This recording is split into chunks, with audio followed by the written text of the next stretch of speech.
It was the sort of early summer afternoon that St. Mary Mead did better than any place in England. The sky was a gentle, forgiving blue. The sunlight filtered through the linden trees in soft, honey-colored warmth, and the lawns surrounding St. Mildred's Church gleamed in neat, respectable shades of green. The annual garden fete had drawn nearly every villager, for even those who criticized such events most vocally would never dream of not attending them. A person's reputation, after all, was a delicate thing, especially in a village where every window was a watching eye. Stalls lined the grass, homemade jams, second-hand books from the vicar's wife, knitted scarves and potholders sold by the Women's Guild, and a white-clothed table of sponge cakes baked with unnecessary rivalry. Mrs. Bantry's lemon cake, heavy on the rind, sat directly beside Mrs. Price Ridley's famed angel sponge, which was always suspiciously airy. It was all very pleasant and faintly competitive. Near the church porch stood the choir children, lined neatly in pressed robes, their ribbons bright, their shoes polished, their expressions hovering between excitement and boredom. Among them was Lydia Harrow, 17 years old and newly moved to the village after the passing of her guardian aunt. She was a delicate, quiet-eyed girl, known for her remarkable singing voice, a voice clear and haunting enough to make even the most inattentive parishioner look up from their hymn book. There was something else about her, too, something difficult to define, a thoughtful stillness, a way of watching the world as though she carried a secret too sharp to touch. Miss Jane Marple stood at the edge of the lawn, shaded beneath the generous brim of a pale summer hat. She held a glass of elderflower cordial and observed everything as she always did, gently, pleasantly, and with an attention so precise it might have been mistaken for absent-mindedness. "Quite the turnout," murmured the vicar's wife to her, fluttering beside her like a moth in lace gloves. "Yes, indeed," Miss Marple said, her gaze drifting to the choir. "The village enjoys its traditions." The choir began to sing. Morning has broken, their voices rising sweetly through the warm afternoon air. Lydia's voice soared above the rest, effortless and silvery. For a moment, every conversation quieted, but only for a moment, until Mrs. Price Ridley leaned close to Mrs. Hartnell and whispered something sharp and speculative about Lydia's background, which was quickly followed by a tut from someone else, then an opinion from Mr. Badger at the post office. And just like that, conversation resumed its usual current of gossip and mild scandal. As the choir finished, Lydia stepped down from the little wooden stand and retreated toward the edge of the churchyard, slipping behind the large yew tree. She seemed pale, more pale than her singing might have accounted for, and nervous, like a bird alert to an unseen predator.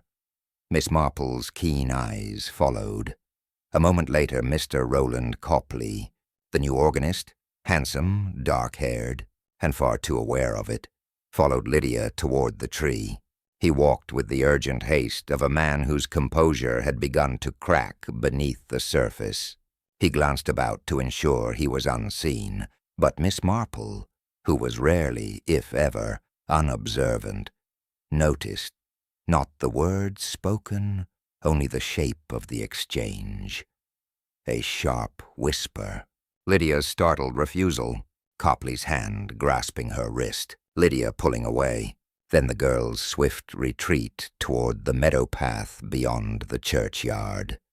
Another volunteer might have stepped forward, but Miss Marple merely took a quiet sip of her cordial. One learned far more from watching than from interfering too soon. The fete continued. Raffles were drawn, cakes were sliced, roses were judged, and still Lydia did not return. The shadows grew longer.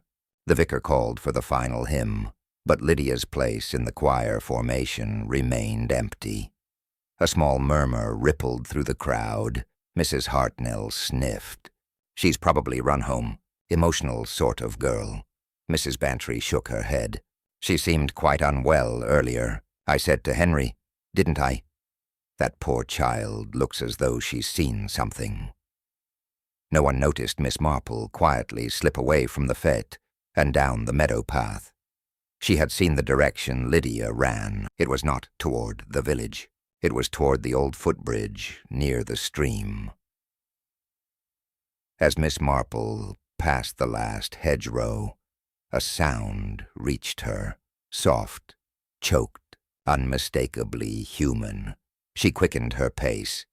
Under the shade of the willow tree by the stream sat Lydia, her choir robe rumpled, her hair loosened, her hands trembling.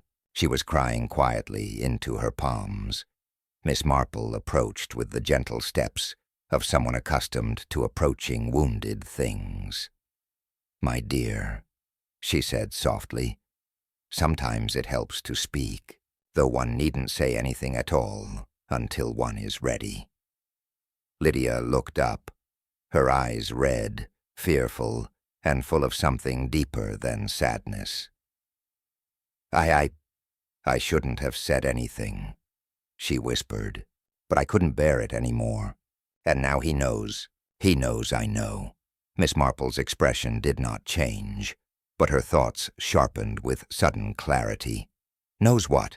she asked gently. Lydia swallowed hard, then looked over Miss Marple's shoulder, back toward the fete, toward a village full of smiling faces and pleasant laughter. Her voice came out barely louder than the rustling of the willow leaves. "That murder wasn't an accident." Miss Marple did not press the girl further. She simply sat beside her, folding her hands in her lap, the willow branches swaying overhead like soft curtains. The stream murmured its quiet, endless tune. Lydia wiped her eyes on the sleeve of her robe, ashamed of her own tears. "I shouldn't have run off like that. Everyone will be talking." Her voice shivered. "They always talk." "Yes," Miss Marple said mildly, "but talking is the least of a village's dangers. Silence, on the other hand, silence can be quite treacherous." The girl drew a shaky breath. "It was about Mrs. Pemberton," she said finally. "The accident on the church steps 2 weeks ago." Most of the village remembered it with comfortable certainty. Mrs. Pemberton, widowed and wealthy, had slipped and fallen to her death on the stone steps after choir practice. Tragic, yes, but accidents happened. The village had sighed, laid flowers, discussed her will, and moved on. Miss Marple watched Lydia carefully. "What troubles you about it?" Lydia hesitated. "I was there. I stayed after practice to put away the hymnals. I saw Mr. Copley come out of the vestry. He and Mrs. Pemberton were arguing." Miss Marple gave a slow, thoughtful nod. "Arguments do occur," she said gently, encouraging the girl to continue. "It wasn't just a quarrel."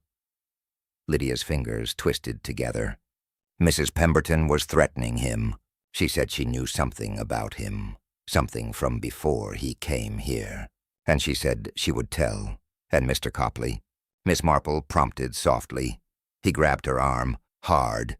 She tried to pull away.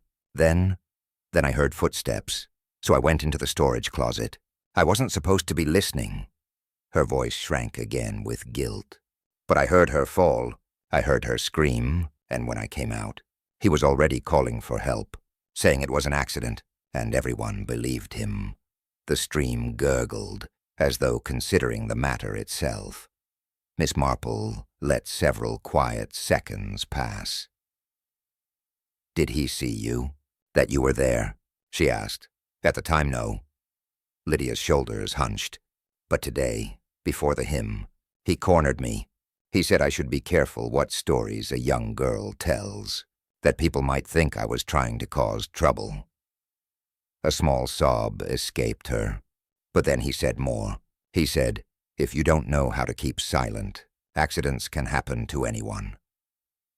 Miss Marple's eyes softened with concern, though her mind moved swiftly, neatly.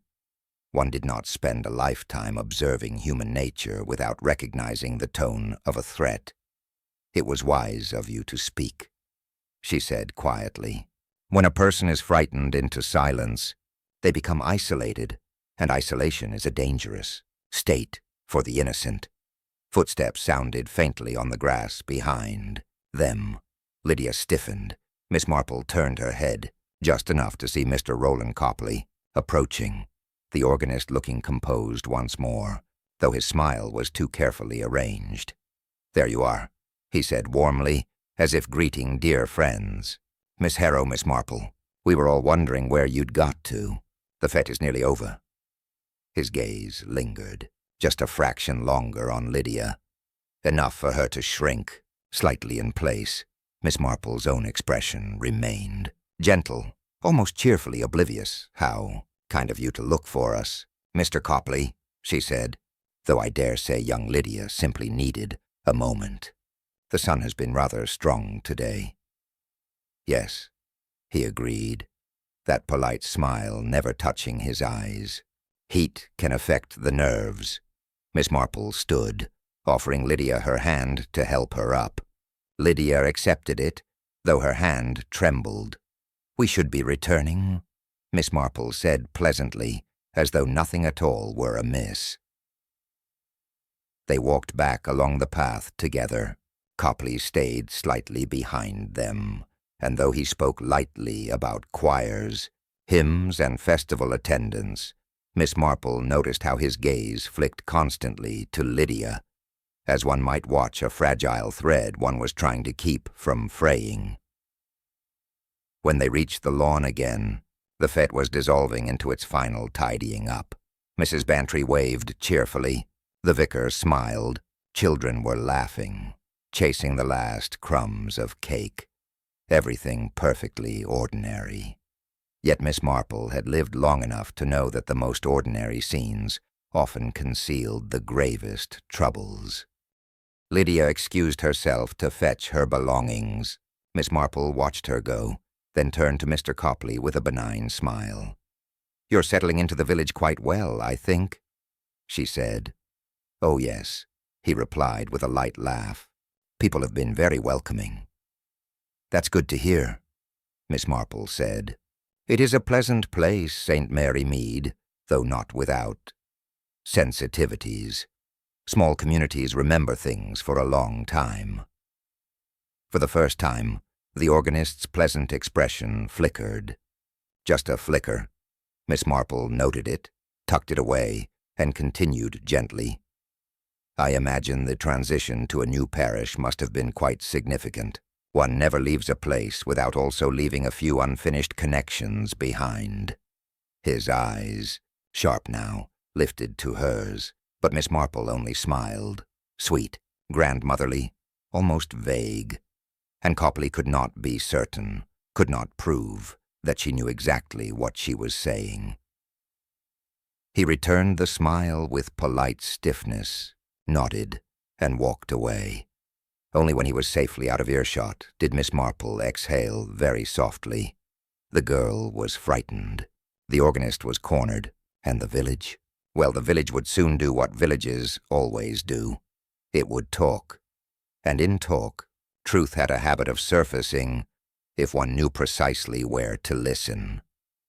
Miss Marple began her walk home, her mind already arranging memories, patterns, and small unexplained things that had happened over the past fortnight. It was no longer a question of whether there had been foul play. It was now a question of why, and Miss Marple had never been one to shy away from human motives. Miss Marple returned to her neat little cottage on the lane by the churchyard, just as the evening shadows settled long and pale across the cobblestones. The soft ticking of her mantel clock and the familiar scent of lavender sachets welcomed her home. She set her handbag down beside her knitting basket and lit the lamp, whose golden glow seemed to chase away the last residue of the fates' chatter. She did not sit immediately. Instead, she moved to the small writing desk by the window where she kept a notebook. Nothing overtly investigative, simply a tidy collection of observations, as she liked to call them. She opened to a fresh page. Lydia Harrow, frightened. Mr. Copley, too controlled, watching her closely.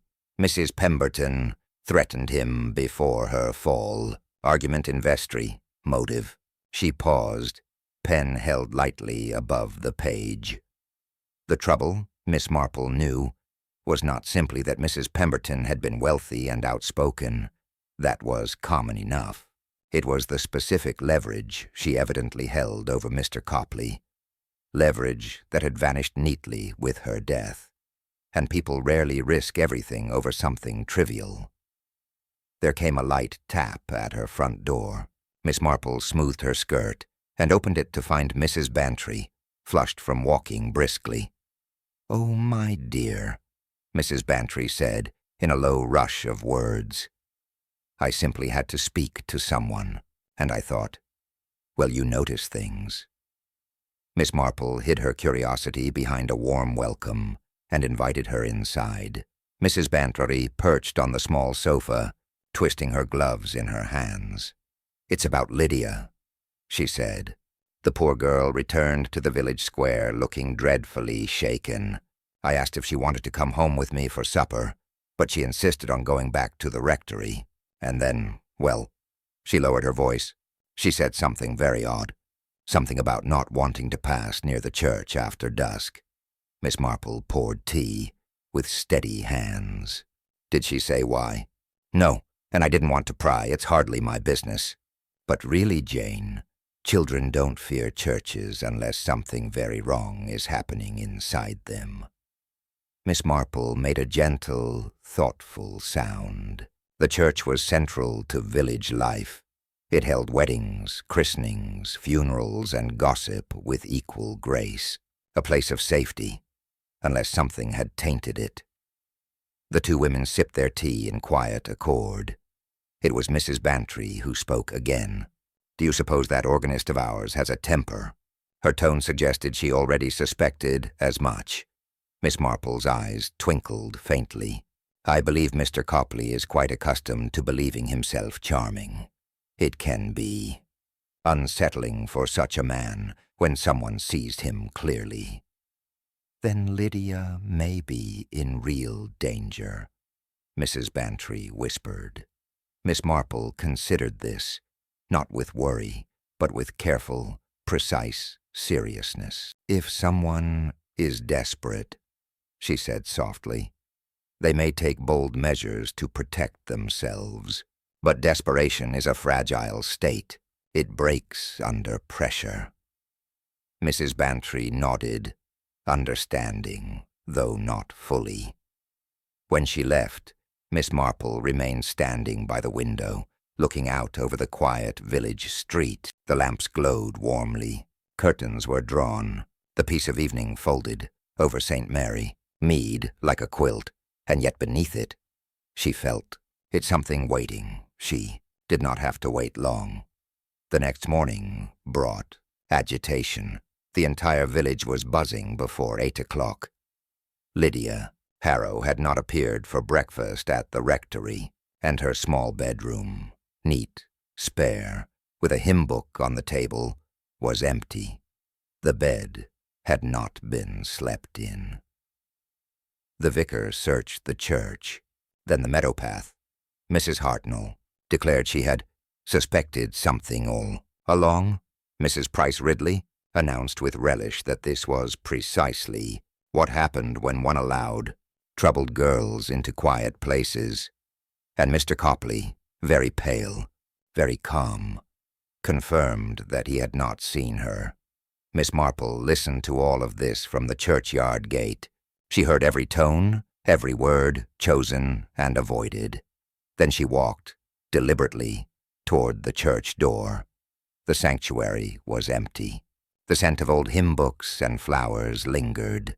Light filtered through stained glass, soft and dappled. Miss Marple stood at the edge of the chancel, looking up at the organ loft.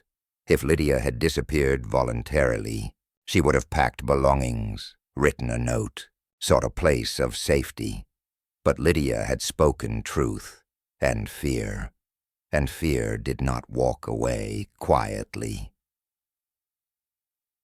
Miss Marple took a slow breath and stepped toward the vestry door, the same door Lydia had mentioned. It creaked faintly when she pushed it open. Inside the room was orderly, too orderly. A life never leaves a place quite so tidy, unless someone wishes it to appear so. Her eyes moved carefully. The hymn ledgers, the vestry cabinet, the narrow stone steps that led upward to the organ loft. A scrap of cloth caught her eye near the bottom step. White cotton, torn. The same fabric as a choir robe. Miss Marple's voice was almost soundless.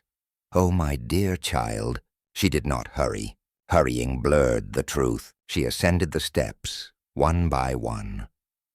At the organ loft, she found Mr. Copley, alone, hands resting on the keys as though preparing to play.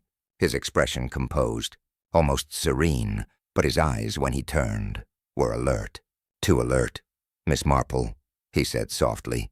"What a surprise." Miss Marple's reply was gentle, almost kindly. "The village is searching for Lydia." A silence, stretched, thin as a blade. Then Mr. Copley smiled. "I imagine," he said, "that she simply needed time to reflect." Miss Marple looked at him, and her voice, still soft, carried the quiet weight of certainty. "I think, Mr. Copley, that you and I both know she did not go anywhere alone." And the organist's fingers, resting on the keys, trembled. The silence in the organ loft seemed to thicken, though no sound broke it. Mr. Copley's fingers, lightly resting on the keys, stilled entirely. He did not move, but the stillness itself was revealing. Stretched, guarded, waiting. Miss Marple remained perfectly calm, her hands folded before her, as though she had merely come to admire the instrument. She did not accuse nor raise her voice. She simply regarded him with patient, untroubled attention, the kind that made men feel seen in ways they did not always appreciate. "You are mistaken," he said at last, the words too carefully controlled. "Lydia is emotional. She will return. She simply needs time." "Yes," Miss Marple replied gently, "that is certainly possible. But I wonder if that were quite true, why you seem so very afraid." His jaw tensed. "You're imagining things." "One observes things," Miss Marple corrected mildly, "and one recognizes them. Fear is a rather distinct expression when one has seen it often enough in life." For a brief moment, something broke in his expression. A flicker, a shadow, quickly shuttered. He stood. "Miss Marple, I really must ask you to leave. The church is not a place for unfounded insinuations." She nodded, as though the matter were trivial. "Of course, I shall leave you to your rehearsal, but I should tell you that several villagers are quite worried about Lydia.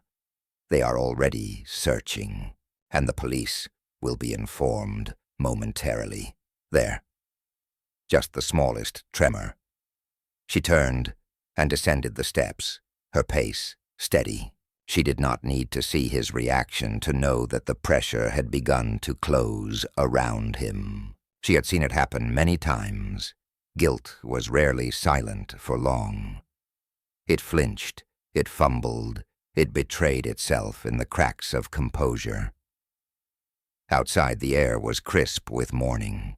Voices drifted from the village green, louder now, more anxious. People were gathering, theories and embellishments blooming as naturally as wildflowers. The vicar was sending a small group toward the woodlands. Mrs. Hartnell was already insisting. Lydia must have run away for attention, and Mrs. Price Ridley was claiming she had always suspected the girl of instability. Miss Marple only listened, watching the subtle dance of rumor. The village was beginning to choose a narrative, but it would be one based on noise, not understanding. She crossed the square to the post office where Mr. Badger was sorting the morning mail. He looked up, startled but eager for news, as all postmasters are. "Mr. Badger," she said pleasantly, "I wonder if you might recall the date when Mr. Copley arrived to take the post here." "Oh, let me think. Early April, wasn't it? First week, I believe. Took rooms at Mrs. Finch's place. Quaint fellow. Kept to himself mostly." "Yes," Miss Marple replied. "One notices such things." Mr. Badger leaned over the counter. "You don't think he's mixed up in this business, do you?" Miss Marple did not answer directly. She simply tilted her head. "I do sometimes find that when a person arrives in a hurry, they are often leaving something behind just as quickly." She purchased 2 postage stamps she did not need, thanked him, and stepped back outside. The search parties had dispersed. Voices drifted away. The village was moving, slowly, toward action. Miss Marple walked instead to the rectory. The housekeeper, Mrs. Ellison, pale and flustered, let her in without question. Lydia's small room was on the 2nd floor. The bed remained neatly made. A single vase of wildflowers on the bedside table had wilted overnight. A worn paperback novel lay open, a scrap of ribbon marking the place where Lydia had left off reading. The wardrobe door was ajar. Inside hung 2 dresses and the choir robe, intact, so the torn piece at the church had been from another robe. One taken yesterday, one in use. Miss Marple sat on the edge of the neatly drawn bed. Girls who ran away did, not leave every personal belonging behind. And frightened girls, truly frightened girls, did not sleep out in the open. Someone had guided her, or taken her. She rose and opened the small writing desk beside the window. Inside were a few letters, carefully tied with string. Most were condolences from Lydia's late aunt's acquaintances, but near the bottom was one envelope that was different. Sloppily folded, ink-smudged, the handwriting hurried. Miss Marple smoothed it open. It was not from a friend. Lydia. "We must speak. There are things you don't understand. Meet me in the vestry after choir, please." Miss Marple closed the letter slowly. "Precisely." Her expression did not change. But her conclusion did. This had not been a quarrel by chance. It had been arranged, and Lydia had gone to that meeting willingly. The danger, then, was already in motion before anyone realized. She stood, smoothed the coverlet on the bed out of habit, and left the room. Outside, the church bell tolled the hour. A deep, solemn sound rolling across the village like a slow, inevitable truth. Miss Marple paused on the rectory step, her eyes narrowing just slightly. If Lydia was not in the village, if she had not run, and if Mr. Copley was afraid, then someone else knew more. Someone who had been in the church that evening when Mrs. Pemberton fell, and someone who had remained silent. There was, Miss Marple thought, a certain way to make people talk, not by accusation, but through conversation, and there was one person she needed to see next, Mrs. Finch, who rented rooms to Mr. Copley. A landlady always knows what a man tries to hide. Mrs. Finch's lodging house stood on Meadow Lane, a modest brick building with lace curtains in the windows and a white cat sleeping perpetually on the front step. Miss Marple approached at her usual unhurried pace, the kind that suggested she had all the time in the world. Though her mind was moving briskly, Mrs. Finch answered the door with her sleeves rolled and a faintly flour-dusted apron, clearly in the midst of kitchen work. She was a small, bustling woman with round cheeks and eyes that lived in a perpetual state of polite curiosity. "Oh, Miss Marple. Well, this is a surprise. Do come in.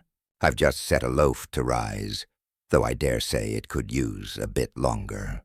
Miss Marple smiled warmly, stepping into the hallway scented with yeast and drying lavender. "Thank you, Mrs. Finch. I shan't keep you long. I simply wondered how Mr. Copley has been settling in."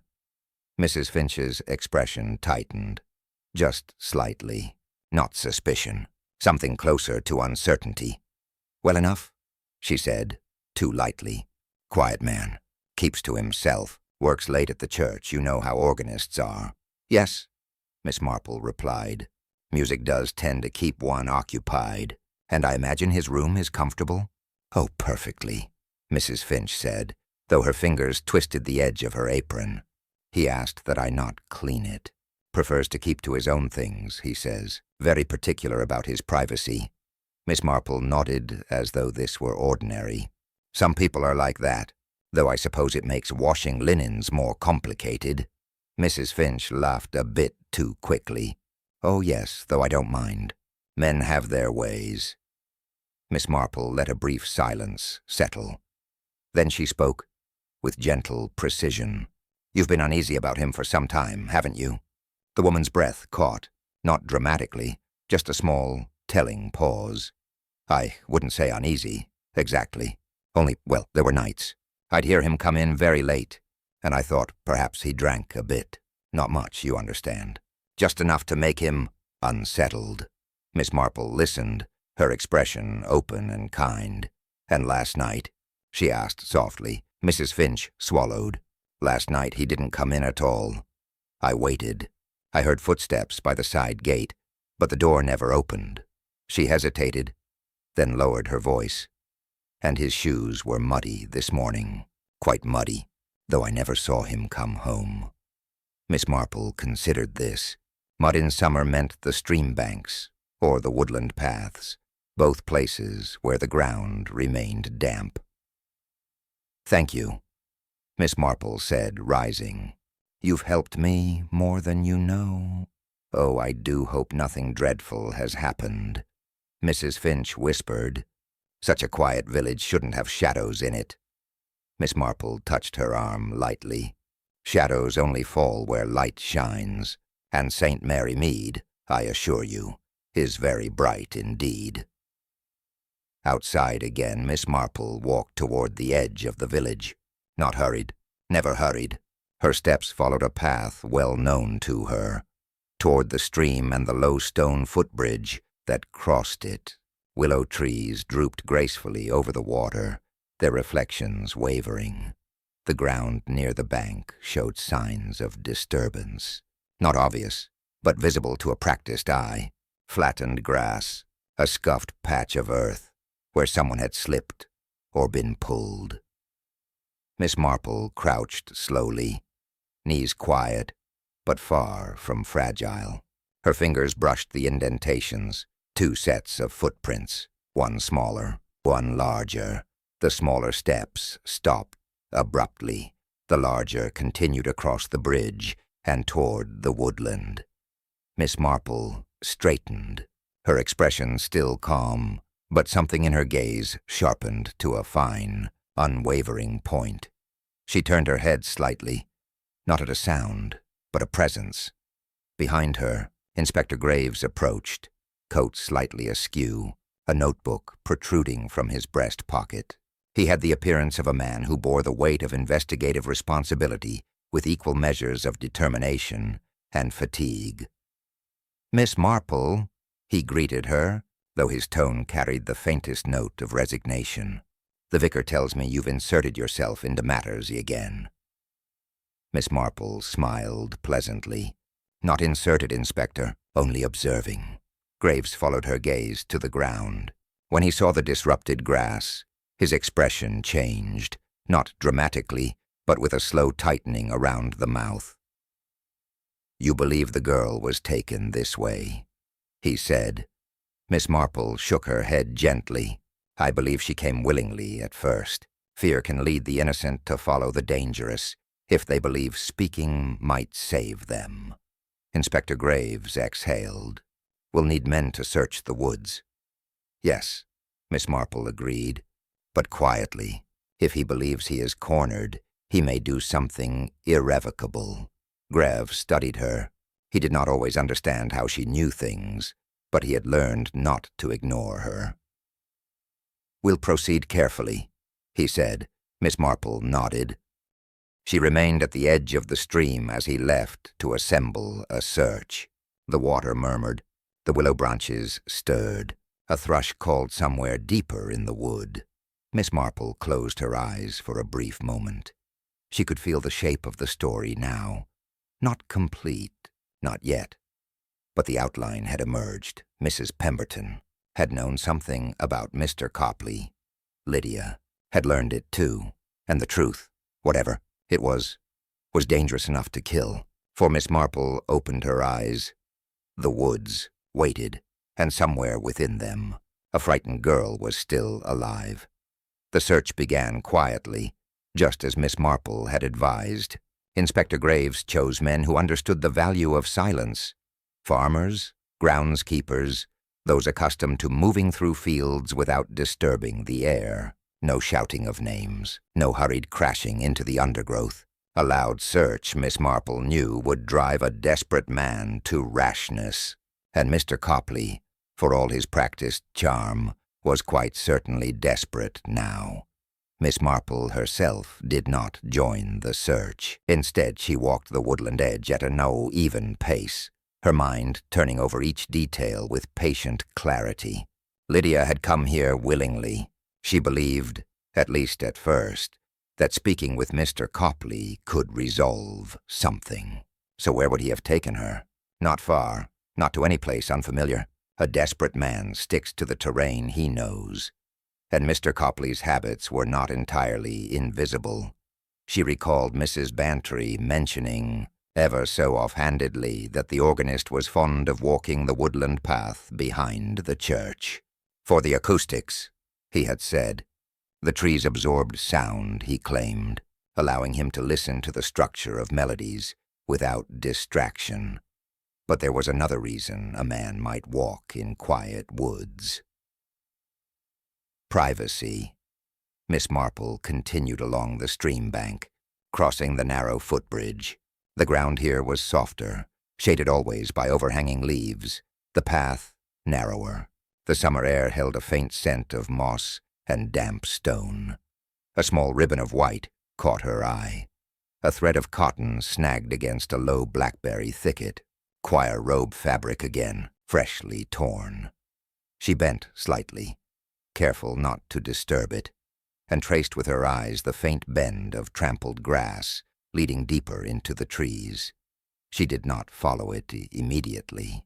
Instead, she stepped back, listening, and there it was, very faint, just on the edge of hearing, a voice, not speaking, not crying, humming, a hymn. Miss Marple closed her eyes a moment. Lydia, humming to keep her courage, to remind herself she was still herself. The young do that when frightened. They cling to small, familiar sounds. Miss Marple opened her eyes and moved forward, very carefully, very softly. The woodland thickened, shadows deepening between the trees. The path sloped downward toward a clearing she remembered from years ago, where children once played before the blackberry brambles came in thick. As she drew closer, she heard another sound, steps, slow, paced, measured, and then a voice, Mr. Copley's, low, strained, coaxing. "No one will believe you, Lydia. You don't understand. They'll think you're confused. You'll destroy yourself if you speak." Lydia's voice, soft and trembling, answered, "I don't want to hurt anyone. But it wasn't an accident. You pushed her." A long pause, the breath of a man whose composure was fraying thread by thread. "She was going to ruin my life," he said. "My past was supposed to stay behind me." Miss Marple remained just beyond the clearing, unseen, steady as the trees themselves. She did not speak, not yet. To act too soon was to break the moment before the truth revealed itself. Lydia was sitting on a fallen log, her hands clasped tightly in her lap. Mr. Copley stood beside her, not grabbing her, not restraining her, but close enough that she could not stand without him blocking her path. He looked exhausted, hunted, a man boxed in by his own lies. "Mrs. Pemberton knew," he said, voice rough. "She knew my name, my real name. She knew about the inquiry in London, the accusations, all lies, of course, lies told by a jealous colleague. But she believed them, and she would have told the vicar. I'd have lost everything again. I couldn't let that happen. Not twice. Lydia's breath hitched, but she did not move. You didn't have to kill her, she whispered. His expression broke. Anguish, anger, the terrible self-pity of a trapped ego. I didn't mean to. I only meant to make her listen. His voice rose. But she fell. If she hadn't struggled, if she had just listened. He stopped abruptly, aware of what he had said. That was the moment Miss Marple stepped from the trees.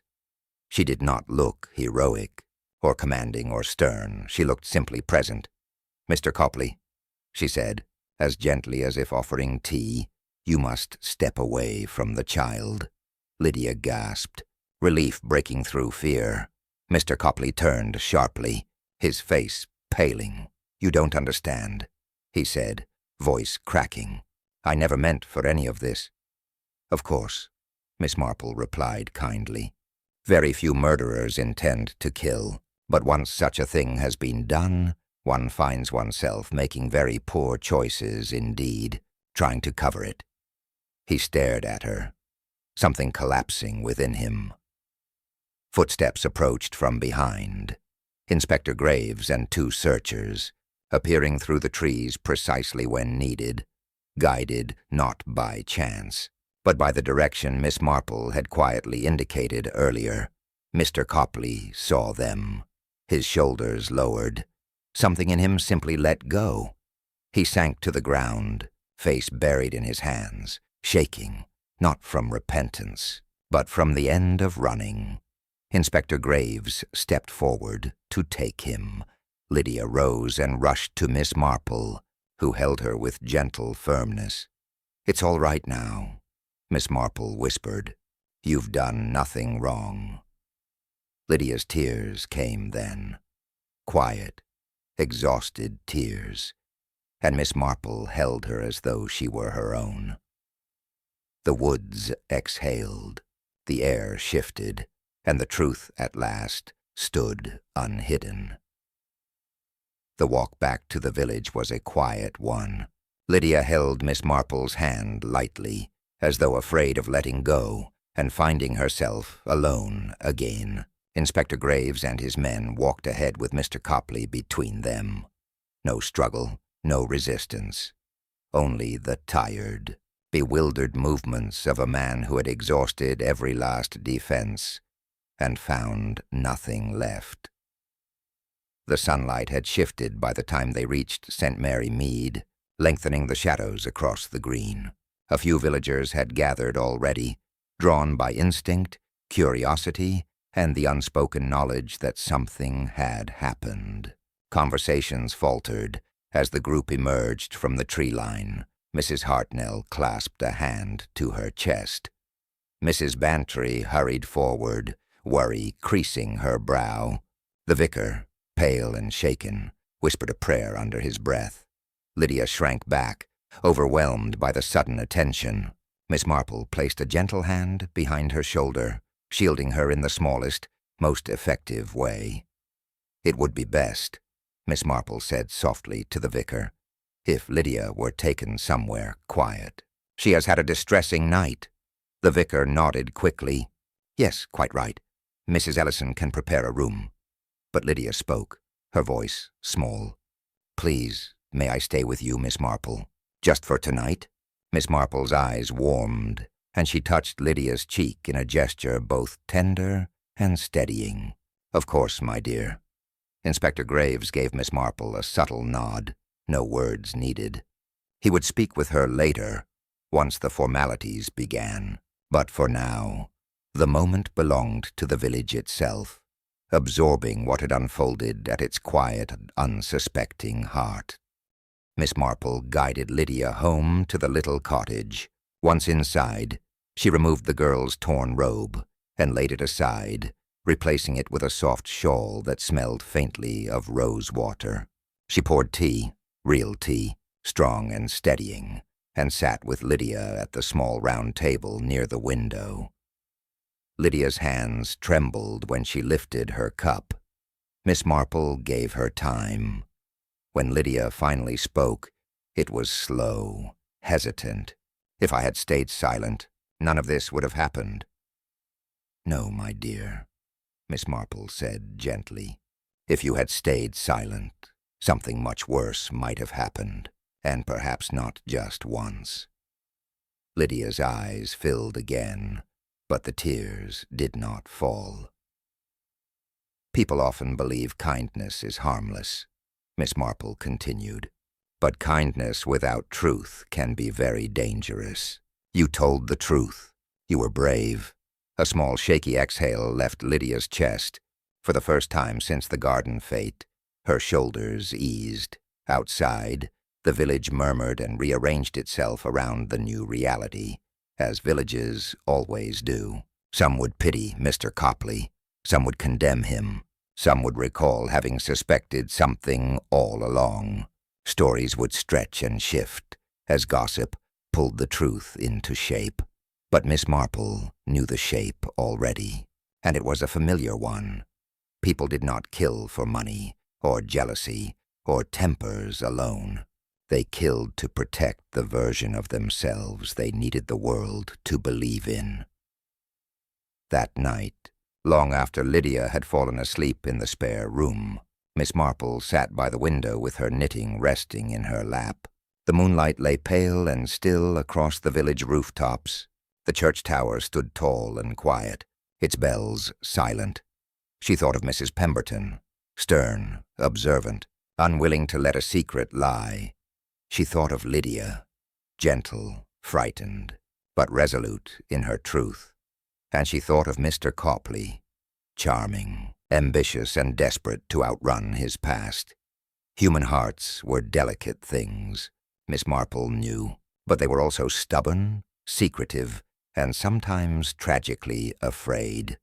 There would be statements tomorrow, and inquiries, and quiet discussions in drawing rooms. The village would not soon forget. But tonight there was peace, thin, tentative, but real. Miss Marple folded her knitting away and lowered the lamp. She allowed herself one final thought before sleep. There is no mystery in the world quite so deep as what people hide behind their smiles. And with that, she rested. Morning came softly to St. Mary Mead, with a cool breeze stirring the curtains and the faint chime of the church bell marking the early hour. Lydia slept deeply in the guest room, exhaustion having finally claimed her. Miss Marple, already awake, sat at the kitchen table with a cup of tea and a slice of toast she had scarcely taken a bite from. Her thoughts were not troubled, but they were not yet settled. Inspector Graves arrived just after 9, his knock quiet and respectful. Miss Marple welcomed him inside, and he removed his hat with a subdued air. "She's resting, then?" he asked, nodding toward the closed guest room door. "Yes," Miss Marple replied. "Sleep is healing, especially when one has been terribly brave." He sat across from her. "We have Copley's confession, such as it is. He admits to struggling with Mrs. Pemberton, but insists the fall was accidental." Miss Marple nodded. "I imagine he believes it was. People often soften truths for themselves when guilt grows too heavy." Graves exhaled, leaning back slightly. "But there's a complication." Miss Marple looked up, attentive. "You recall Mrs. Pemberton's solicitor? Mr. Whiteley from Much Benham? He sent word this morning. Mrs. Pemberton had amended her will shortly before her death." Miss Marple's eyes narrowed, not in surprise but in understanding. "To include Mr. Copley?" she asked. Graves nodded. "Quite a sum. Enough to start a comfortable life elsewhere." Miss Marple folded her hands slowly. Then it was not merely fear of his past being exposed. It was the sudden nearness of a future he had wanted very much. Inspector Graves tapped his fingers gently on the table. "The will change hasn't been processed yet. There will be legal debate. But villagers, they'll talk. They always do. Miss Marple smiled faintly. Yes. And in talking, they will decide who is purely wicked and who is purely innocent.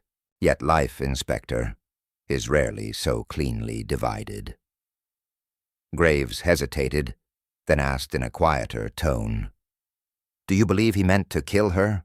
Miss Marple looked toward the window, where the sunlight was beginning to soften the frost on the glass.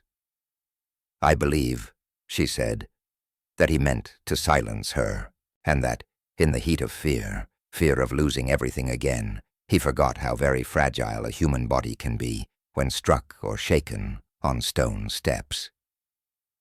Graves nodded, absorbing the truth of that. He stood to leave. "And the girl?" he asked softly.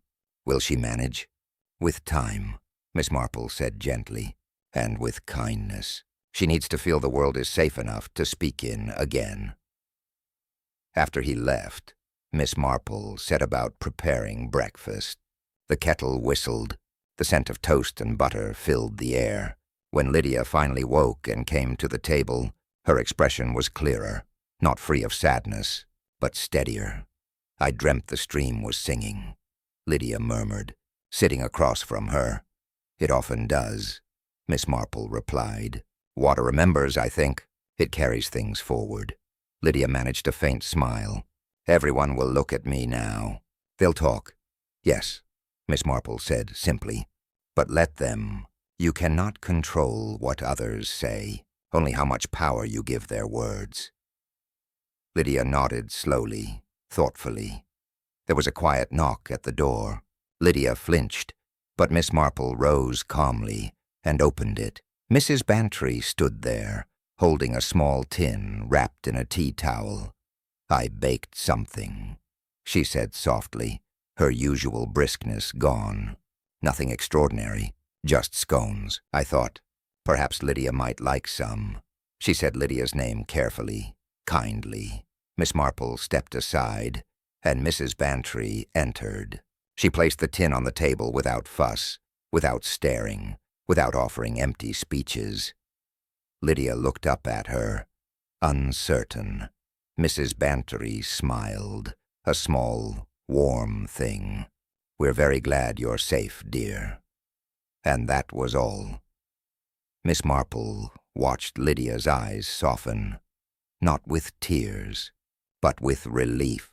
The village, despite its gossip and noise, had room for gentleness, too. Miss Marple felt the quiet shift in the air. Subtle, but important.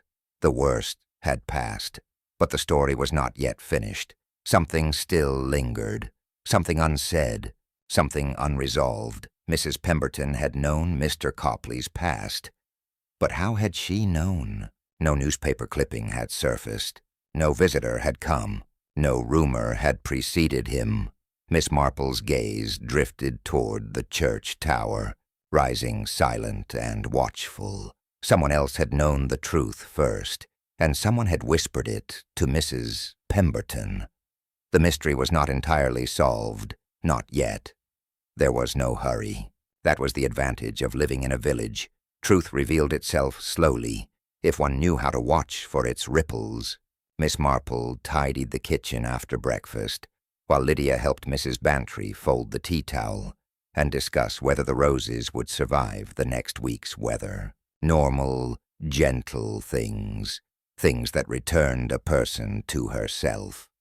But Miss Marple's mind remained on the question that had settled quietly but firmly.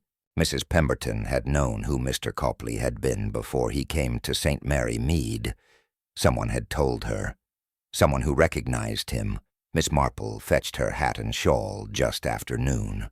Lydia, seeing her do so, looked up with a flicker of concern. "Will you be gone long?" she asked. "Just a short walk, dear. There are a few calls I ought to make." Lydia nodded, accepting the answer but sensing there was more beneath it. Miss Marple stepped outside. The village green was calmer today. Curiosity beginning to transition into orderly discussion. People preferred their narratives tidy. They were already stitching this one into place.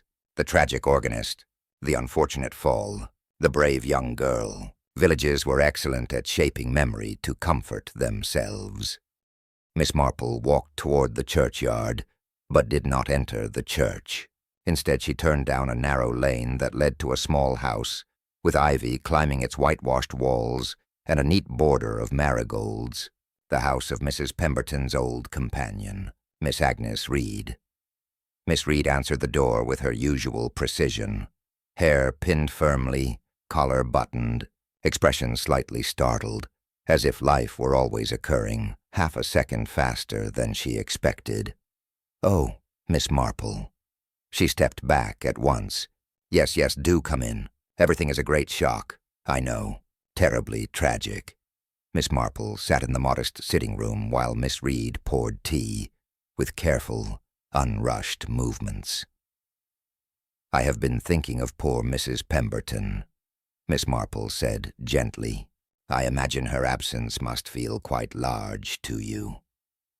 Miss Reed's hands stilled around the teapot. Her lips pressed tight. "She was the best employer one could hope for," she said quietly, "and a very dear friend, in her own way." "Yes," Miss Marple murmured. She did not suffer foolishness gladly, but she was a loyal woman when she cared for someone. Miss Reed swallowed. Miss Marple continued softly. "I wondered how she learned of Mr. Copley's past. It's such a specific thing, to know another person's history so precisely." A long silence rested in the room, not defensive, not fearful, but pained. Finally, Miss Reed sat down opposite her, folding her hands in her lap. "I told her," she said. The words were quiet, but they held weight. Miss Marple nodded once, without triumph. "I recognized him the first time I saw him at the organ." Miss Reed continued, her voice thin. "Not his name, but his manner, and then his face. I could not place it at first, but it bothered me. I thought and thought." She looked down, and then it came to me. I had worked in London some years ago, before coming here. I remembered a music conservatory scandal. Rumors about a young man who had forged references and tried to secure post under false credentials. It was whispered about everywhere. I recognized him. I knew it was him. Miss Marple did not interrupt. "I told Mrs. Pemberton privately," Miss Reed said.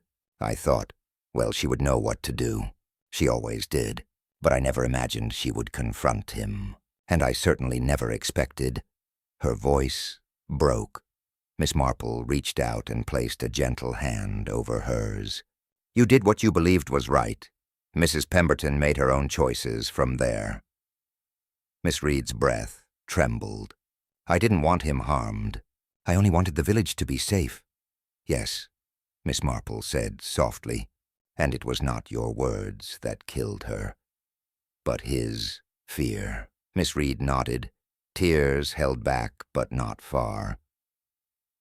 After a quiet moment, Miss Marple rose. "Thank you for telling me. You may find it easier to breathe now that the truth has been spoken aloud." Miss Reed nodded, unable to speak. Outside, the afternoon light was already lowering. Miss Marple made her way back through the quiet lanes. She walked without haste, thinking, not about guilt or innocence, for those were already clear, but about the final loose thread that remained. Fear and secrecy had caused a death, had nearly caused another. But fear did not disappear simply because the truth was known. It settled, like dust, unless gently swept away. When she reached her cottage, Lydia was in the garden, trimming a few of the lavender stems Miss Marple had planted years ago. She looked calmer, not untouched by what had happened, but steadier, as if the world had begun to take shape again beneath her feet. Miss Marple joined her among the lavender. "You will stay here a few days more," she said, not as suggestion but as invitation. Lydia nodded, relief flickering across her face. "Things will settle," Miss Marple continued. "The village will talk, yes, but they will also forget. They always do. Life resumes, and stories soften. Lydia looked down at the sprig of lavender in her hand. But I'll remember. Yes, Miss Marple said gently. You will, and remembering is not the same as living in fear. The breeze moved softly, carrying the faint scent of the flowers, and at last the story began to rest. The days that followed settled into a gentle, watchful quiet. News of Mr. Copley's arrest traveled quickly across St. Mary Mead, but as Miss Marple had predicted, the village began, slowly, to fold the incident into its familiar patterns of memory. The horror softened into something spoken of in lowered voices, always concluding with the same phrases. A tragic business, of course, and such a promising young man, but you never do know, do you? Lydia remained at Miss Marple's cottage, though she ventured out now, cautiously, to return borrowed books to the vicarage, to attend choir practice, quietly, in the back row, and to walk through the market for small things like thread and lavender soap. People greeted her kindly, some with warmth, others with that curious mixture of pity and admiration small communities reserve for the unjustly shaken. She answered little, but she walked with her head slightly higher each day. One afternoon, several days after Miss Reed's confession, Miss Marple and Lydia walked to the churchyard to tend to the memorial lilies left for Mrs. Pemberton. The grass was bright with late summer green, and swallows moved like ink strokes across the sky. They worked quietly, pulling away a few wilted petals, straightening a ceramic flower vase that had begun to tilt. It was Lydia who broke the silence. She wasn't a cruel woman, she said. Mrs. Pemberton, I mean. Strict, yes, hard sometimes, but not unkind. I always felt she expected honesty. Miss Marple nodded. Some people believe truth can be spoken without harm. Others believe harm is inevitable, whether truth is spoken or concealed. Mrs. Pemberton belonged to the first kind. It is not an easy way to live. Lydia's gaze drifted toward the church door.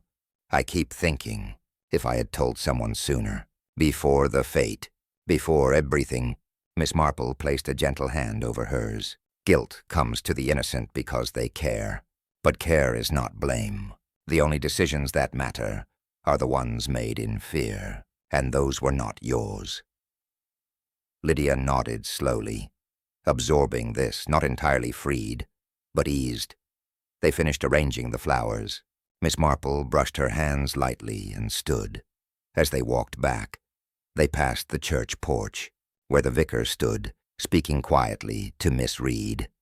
Miss Reed looked pale, but steadier, as though her burden had finally found form instead of pressing invisibly upon her.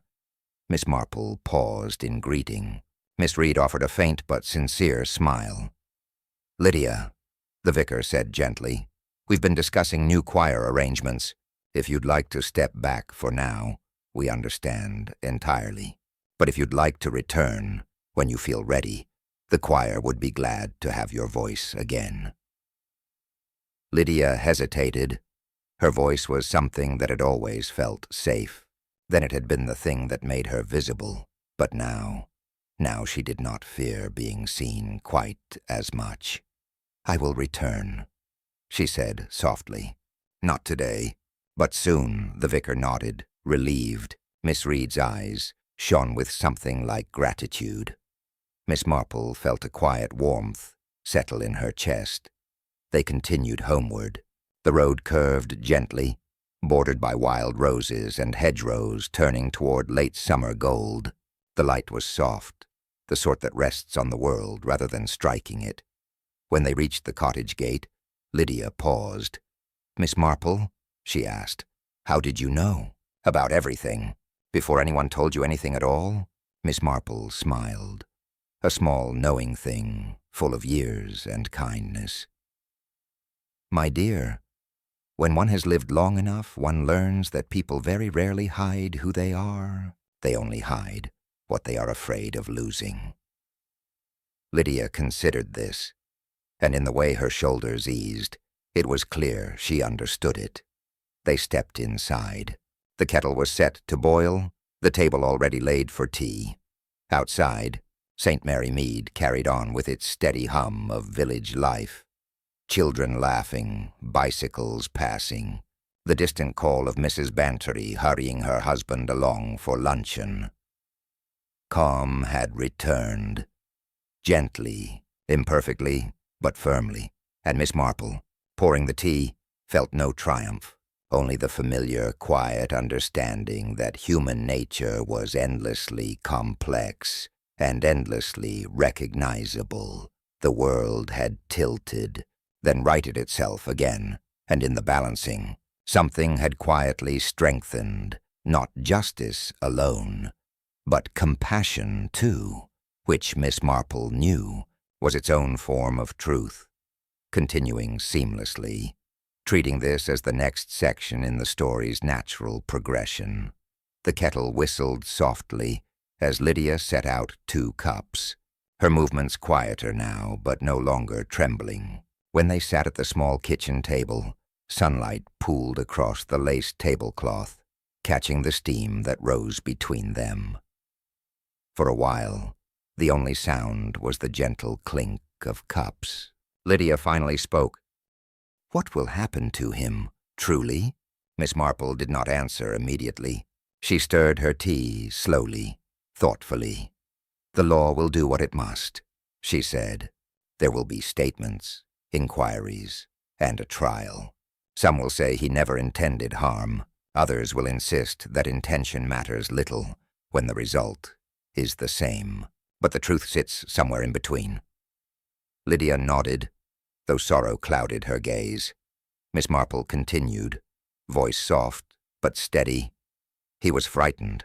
Frightened people do unthinkable things. They cling to their place in the world with desperate hands.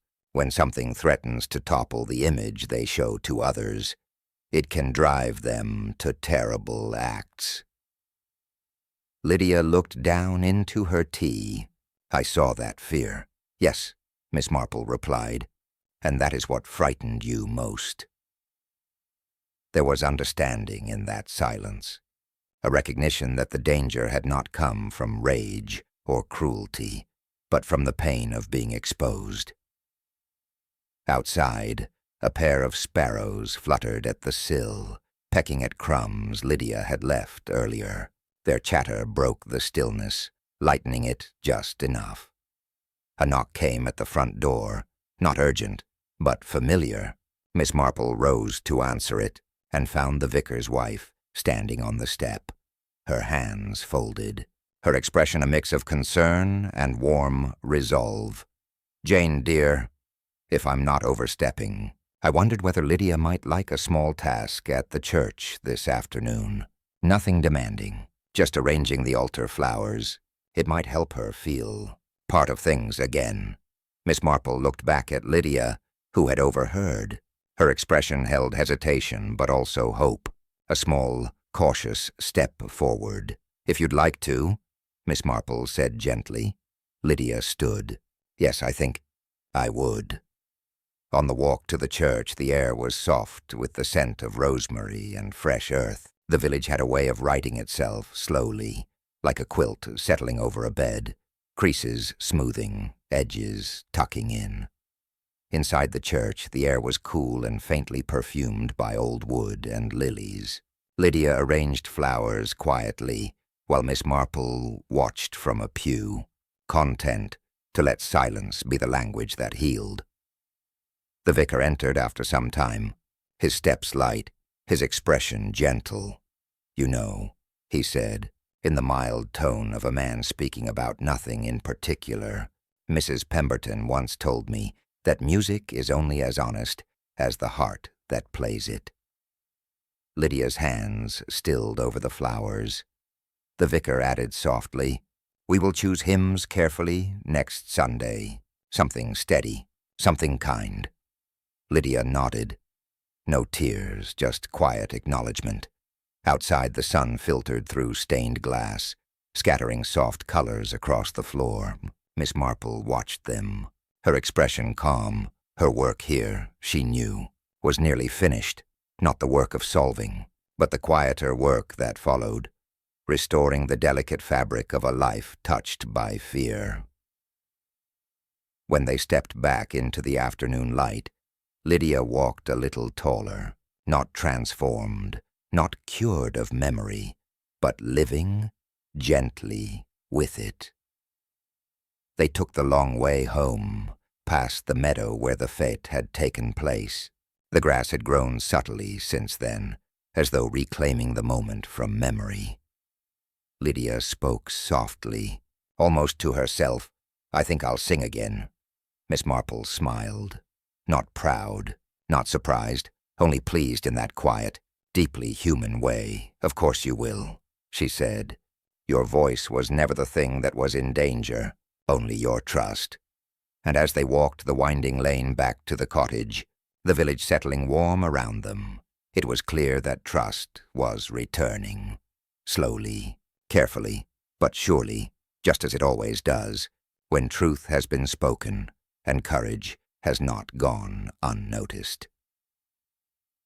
The following morning dawned with a faint veil of mist over the village green, as though the world were still deciding how to feel about the recent days.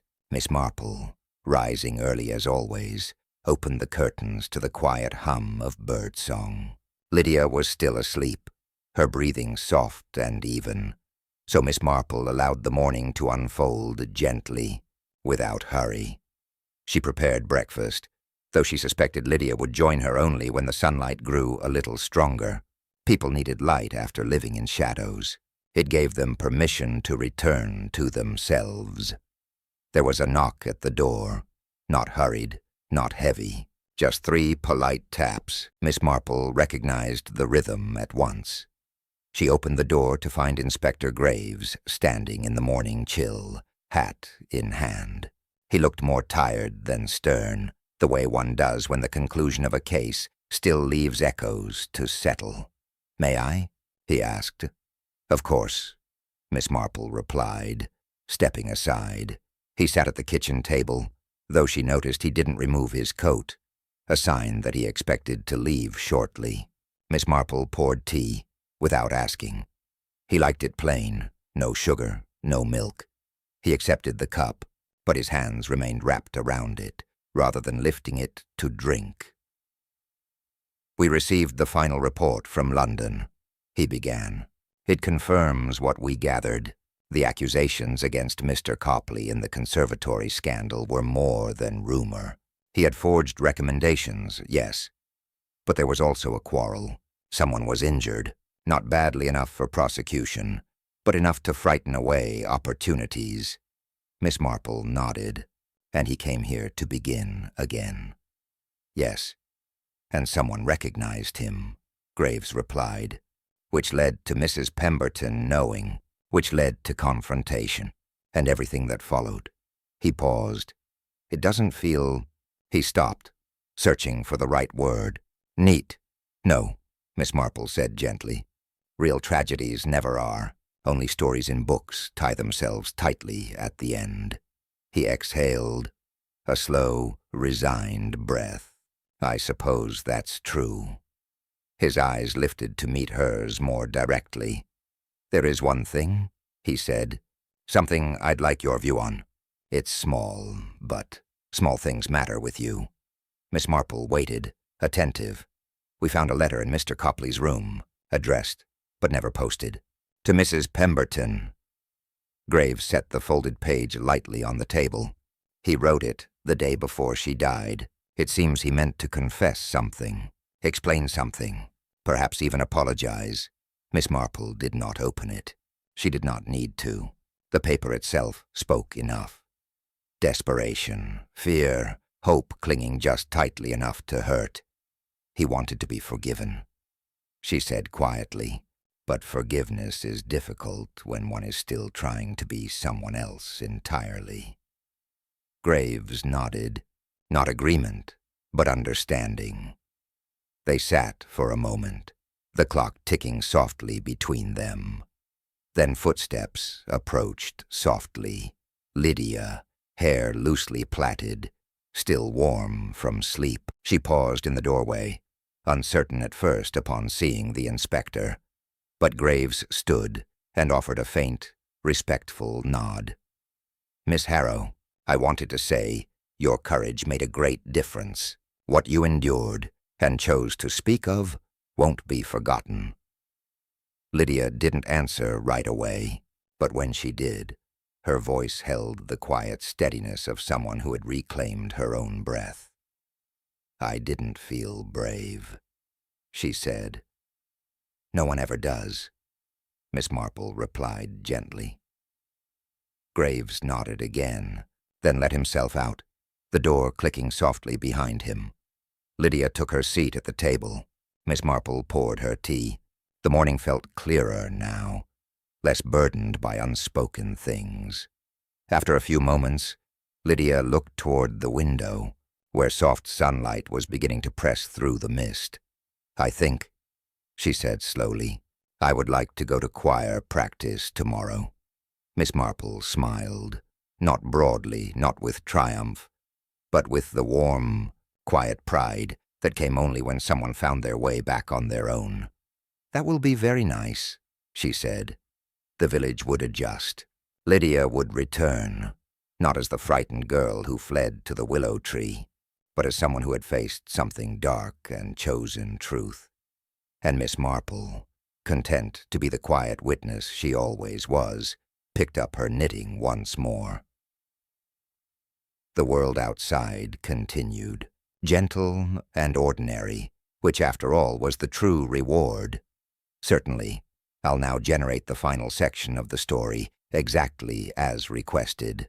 Closing character arcs, providing emotional resolution and ending in Miss Marple's reflective, understated style.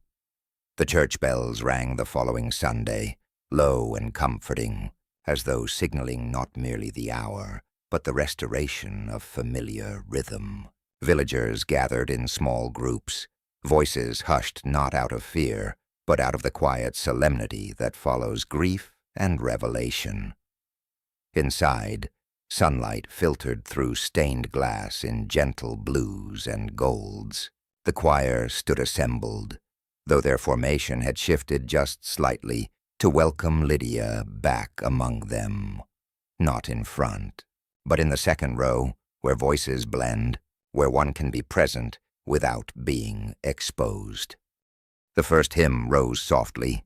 Lydia's voice emerged, not as it once had, bright and crystalline, but something gentler, steadier, threaded with a deeper knowing. Many turned their heads not to stare, but simply to listen. Miss Marple sat near the aisle, gloved hands folded neatly, her eyes resting not on Lydia alone, but on the faces around her, the vicar, Mrs. Bantry, Mrs. Reed, the postman, Mr. Badger at the back, a village restored, though changed, as all places are, after truth has passed through them. When the service ended, people filed out slowly into the sunlight. There was conversation, yes, but not sharp or speculative. The tones were softer. The fear had loosened its grip. Miss Reed approached Lydia, and without flourish or apology, took her hand. "I am sorry," she said simply. Lydia held her gaze for a long moment. "I know," Lydia replied, and she meant it. Not accusation, not forgiveness in its totality, but something that could grow into it, given time. Miss Marple watched the exchange with quiet satisfaction. Wounds did not heal by being ignored. They healed by being acknowledged. As the crowd thinned, Miss Marple stepped out onto the green. The air was warm with the scent of grass and sun-warmed stone. Mrs. Bantry joined her, linking an arm through hers. "You knew, didn't you?" she murmured, before any of us understood. "You always do." Miss Marple smiled, faintly amused. "Oh, no, my dear. I only listened. People tell their truths constantly. They simply don't always use words." Mrs. Bantry laughed softly. Well, I suppose that's what makes you our Miss Marple." They walked a few steps together before Miss Bantry was drawn into another conversation. Miss Marple continued alone along the lane, her footsteps steady. The village stretched before her, its cottages, its gardens, its narrow hedgerows, all seemingly unchanged. Yet she knew better. Change rarely arrives with grand announcements. It arrives in quieter forms. A girl who stands a little straighter, a landlady who sleeps without the weight of unspoken worry, a community that learns for a time to speak gently. At the footbridge near the stream, Miss Marple paused. The water moved softly beneath the willow branches, as it always had. Nature does not trouble itself with human secrets. It holds them only as long as necessary, then carries them onward. Miss Marple rested her hands lightly on the wooden rail. There had been no great triumph here, no dramatic unmasking with gasps and accusations, only the slow, careful uncovering of fear. And the gentler work that follows, helping life return to its place. And in that return, Miss Marple found her quiet satisfaction. For though people lied and feared and struggled to preserve their illusions, they also learned. They rebuilt. They found their way forward. Human nature, in all its frailty, was endlessly tragic and endlessly hopeful. Miss Marple smiled to herself and continued home along the lane, small, unassuming, yet knowing more of the world than most ever would. The village bell tolled behind her. Steady and sure, life as it always does went on.